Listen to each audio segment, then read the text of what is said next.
second hot take, and we talked about this just a smidge a moment ago. Alabama will finish second place in the SEC West again. I think there's a number of reasons why this is maybe not the hottest of takes. We talked about the quarterback situation, but also there's just stock up across a number of teams in the SEC West. LSU kind of chief among them. For me, I think LSU is kind of the betting favorite to win the SEC West again. And then you've got obviously the Mississippi schools that are making noise. As bad as Texas A&M was last year, I think there is a lot of reason to think that the Aggies can be very, very solid in 2023. But I don't know, guys. I mean, this is kind of the most. Last year, I declared 2022 as the Nick Saban revenge tour, and that didn't exactly go off without a hitch. This year, I don't know that I would make that statement. Every team in the SEC West, I'm going to take this a step further. Every team in the SEC West is going to have at least 2 losses in conference play this year. Oh my! And it's going to be an absolute bloodbath. Everyone's going to beat each other up. And that includes the teams that we're penciling in at the top in LSU and Alabama. I think there's just so many. No, there's not going to be a dominant team in the SEC West next year. I don't think that you're going to look at any team, including the defending champion LSU Tigers, and say that they're a team that can run that gauntlet and can get through that division schedule unscathed. So it's not going to be pretty. Like, it's not going to be something that we look to in the past where it looks like, oh, there's all these dominant teams. I think the perception is going to take a hit, but it might not necessarily be an accurate, take to say that the SEC West is down, even if they all have 2 or more losses. I think they're just all going to beat up on each other. And Alabama's going to be right in the middle of that. I think they're going to take their lumps maybe early on in that conference schedule. Like Garrett's pulling it up on the side screen over here. They've got their first 3 conference games are Ole Miss, at Mississippi State, and at Texas A&M before home against Arkansas, home against Tennessee, home against LSU.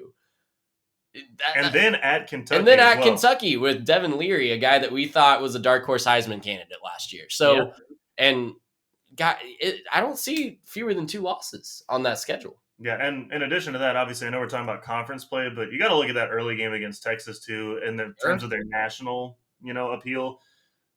Look, when you're playing any team of quality and you don't have a quarterback you can rely on, it's honestly a toss-up. Like, we've seen it every single week where there's a better team, but their quarterback's not 100%, or he's not, absolutely that guy. And if that quarterback comes out and plays bad, all of a sudden that team is no longer in a conference race, right? That team drops the game, they're out, they're done. And when you talk about that schedule, I mean, obviously we know they play the SEC West, but at Texas A&M, last time they visited there, they walked out with a loss. Versus Tennessee at home, right? They lost to them last year. Give me Joe Milton over any of the quarterback options at Alabama for sure right now. And then you got to go talk about LSU at the beginning of November. This is not an easy game for them. LSU always plays Bama hard. That this is always a tight game. This always seems like it comes down to the very end of the game. LSU, they're better than them last year. And then, yes, again, at Kentucky. So there's a lot of possible losses in there. I'm not predicting all those games as losses for Bama, but I think you have to look at that. And even as an honest Alabama fan, you have to be able to look at that and say, okay, I don't feel 100% about all of those, right? Even if you start, you beat Texas at home. Let's say you beat Ole Miss at home, go to Mississippi State. You're walking into College Station at a crisp 5-0, right? You still are thinking about, okay, are there 2 losses in there somewhere between A&M, Tennessee, LSU, Kentucky, even at Auburn at the end of the season, right? With who knows what we're going to get at a freeze. There's a lot of question marks in the middle of there for there. So I'm not necessarily saying Bama can't do it, but I'm just saying I don't feel confident in that at all. If you had to tell me, in most years, if you told me Bama to win the SEC West versus the field, I'm probably picking Bama. This year, I'm taking the field easily 100%. Because I don't know what we're going to get out of LSU, out of Auburn, out of even Arkansas, A&M. Any of those teams could jump up and grab 1 or 2 games from them, and then it just depends on how the schedule breaks for everybody else. Let's press pause right now. I'm just going to throw this out there. Let's say it's Simpson. Let's just throw in Simpson as the odds-on favorite to win this quarterback job. Where does he rank in the SEC West as far as quarterbacks go? Because I think Jefferson, he's probably slightly below him. from just a skins on the wall standpoint. Right. Who knows what we're going to get at Mississippi State? But Yeah. Ole Miss has a ton of talented guys coming in. Connor Yeah. Wegman flashed really well at Texas A&M. Daniels at LSU is dynamic. It is all going to depend. If Simpson, all this could go out the window if Ty Simpson or whoever wins that job is just the next Tua Tagovailoa or Bryce Young. But none of these guys that they brought in were as heralded coming in as any of the last three quarterbacks that Bama's had. Honestly, Simpson's probably only for sure better than the guy at Auburn and the guy at Mississippi State, probably. Right, because obviously Mississippi State, they've got a whole other situation with turning over staff, obviously, and with Leach and with their quarterbacks turning over. Like, there's a lot of question marks in Starkville that don't really have anything to do with their program. Well, Will Rogers is back, isn't he? Is he back for year 10? It seems like he's been there forever. That's why I just assumed he was gone. No, Will Rogers is back. He might be back for another year. Okay, so if Will Rogers well, is there you back, go. then Yeah, that's another. He's still probably better than whatever Ty Simpson is. I still think whoever wins that Ole Miss battle is probably better than Ty Simpson just right now.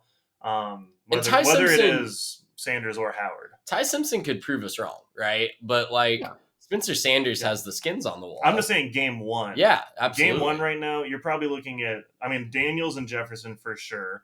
Probably Wigman and probably either Spencer Sanders or Walker Howard are all better than him. And definitely Will Howard as well.